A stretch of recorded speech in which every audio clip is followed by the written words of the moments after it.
A lie would have no sense unless the truth was considered dangerous. This is Alfred Adler's statement, and I find it a very interesting one. Why is it that we think the truth is something to fear?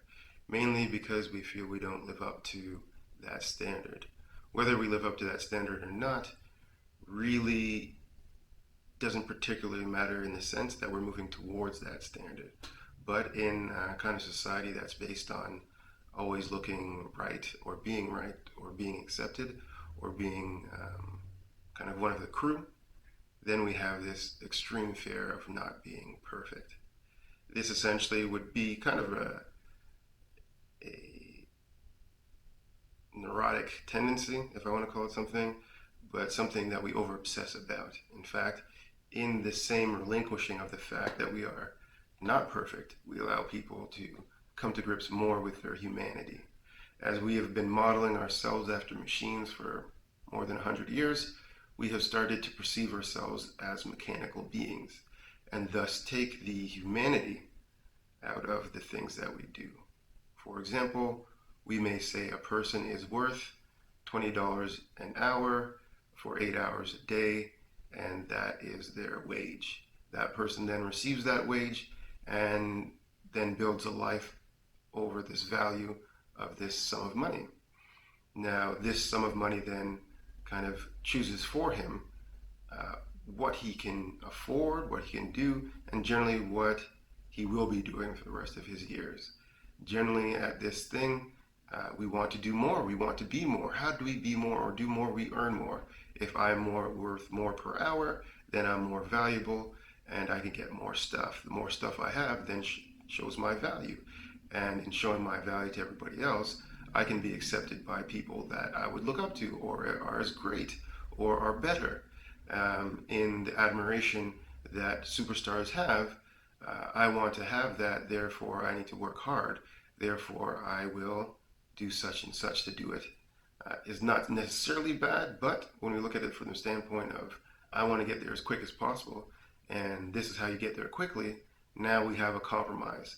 And throughout this whole dynamic of kind of figuring out who we are throughout life, we have the moral dilemma built in there without us noticing that we are starting to identify more ourselves as a commodity as opposed to humanity.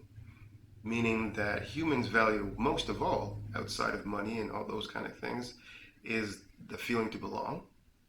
But more than that, the feeling to be oneself. More plainly seen as a style of fulfillment, satisfaction with what one is creating. Now, you have to realize that you cannot take creativity out of the human and still have a human. A human must be creative.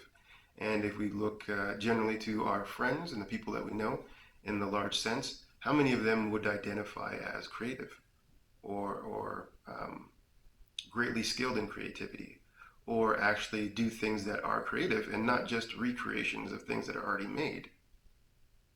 They might find unique ways to reuse something, and that has a hint of creative ability in it, but is it something, a concept that they've deliberated over and come up with over the last 6 or 7 years and finally have the kind of insight and education to present this idea to then build on it and make it for themselves? This might be lesser in number if we take a look at the people that we know that have done that. Therefore, we have this kind of controversy between work and home life. Well, to be honest, if you're diligent with your work, it's hard to be good at the home life. If you're about providing for your family, and money in our sense we view as safety, also we view it as power and belonging and worth. So if we're going to be working very hard at that, what time do we have to actually cultivate what is needed for a family life? Family life being your interaction with the people you care about. We don't have much, actually. In fact, it is known that we need pretty much the opposite approach to be able to cultivate such a strong family life. And that would mean that we'd have to make less money. And if we make less money, then we have now the true story. The moral bind between the two statements. Am I more if I make more, or am I more if I am a family woman or family man or whatever? Um, and again, when you take that approach, what you're just doing is you're taking the same mindset that you have behind value, but in work life, and we're taking that same value and just shifting it over to home life. And you will be surprised to know that it does not equal fulfillment if we do it that way. It actually has to come from a completely different place. And this place is more of a self development, a self love, a self cultivation of personality and character that brings about validity in the the moral behind something. Whereas back in the day, somebody would live or die for a certain concept or ideal. We've lost that. Now we have people that are willing to throw a lot away for a certain status, which is not the same. Now, people would argue, Socrates being one of them, that it's important to um, live by your morals, but also understand them and don't just follow them through the sheer repetitive cultivation of what would you call um, not symbolism, but we call ritual. The fact that my father was a tailor means that I'm going to be a tailor. Therefore, we're all tailors. That's great and all, but that might not fulfill you at all. Therefore, continuing that tradition does not make any sense because it's not your passion to begin with. But we can see if we look at it as a whole, it seems to be correct. It seems to make sense. It seems to be what one would want to be fulfilled in a certain task. However, this is not the case. So when we start to approach home life, we have to do it from a completely different standpoint.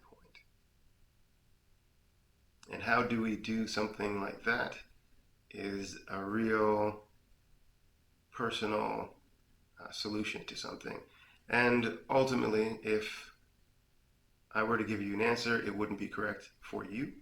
And all that we would know is that in the pursuit of being self-fulfilled and being able to give to others, not from the way of sacrifice, but from the way of abundance, would be the course of action we'd want to take. And along this course of trying to find this thing, a lot of things would show itself to us. That is kind of the advice that I can give you for now on that topic.